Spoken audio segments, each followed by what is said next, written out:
ये चमत्कार है, ये घोड़ा बोल सकता है।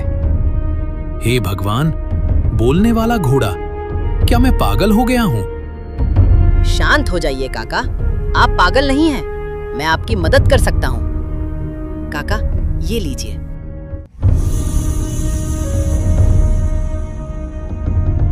इसमें आपकी बेटी की शादी और आपकी पूरी जिंदगी के लिए पर्याप्त धन है। जाइए, अपनी बेटी के हाथ शान से पीले कीजिए।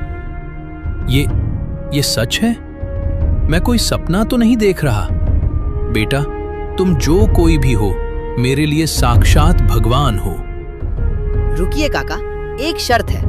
अगर आपने किसी को भी बताया कि ये पैसा कहाँ से आया या मेरे बोलने की सच्चाई किसी को भी पता चली, तो उसी पल आपकी बेटी विधवा हो जाएगी। याद रखिएगा, ये राज राजी रहना चाहिए। नहीं, मेरी जुबान कभी नहीं खुलेगी। मैं अपनी बेटी की खुशियों पर कभी आंच नहीं आने दूंगा। आपका ये एहसान मैं कैसे चुकाऊंगा?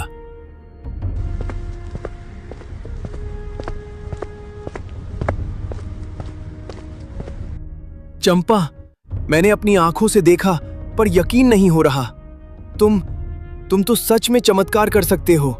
हाँ जगदीश, मैं कर सकता हूँ, पर धन से ज्यादा जरूरी इंसानियत है।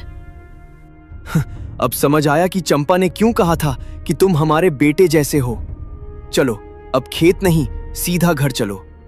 आज की दोपहर बहुत भारी रही है।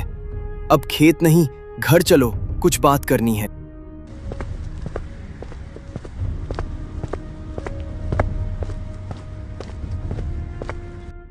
अरे, आप लोग वापस क्यों आ गए? अभी तो सूरज सिर पर चढ़ा है। खेत का काम कौन करेगा?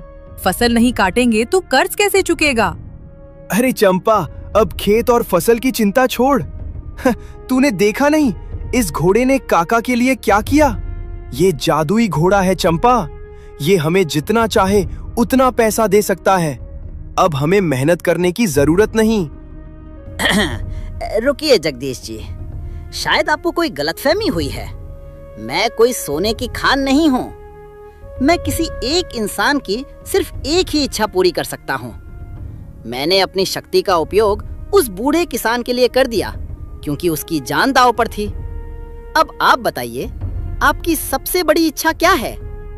क्या तुम मेरे मरे हुए बेटे को वापस ला सकते हो? क्या इस दुनिया में ऐसा मुमकिन है? रुकिए, मुझे अपनी दिव्य दृष्टि से देखने दीजिए कि क्या इस पृथ्वी पर ऐसी कोई जगह है जहां से मरे हुए लोगों की रूह को वापस लाया जा सके। ओम नीलगिरी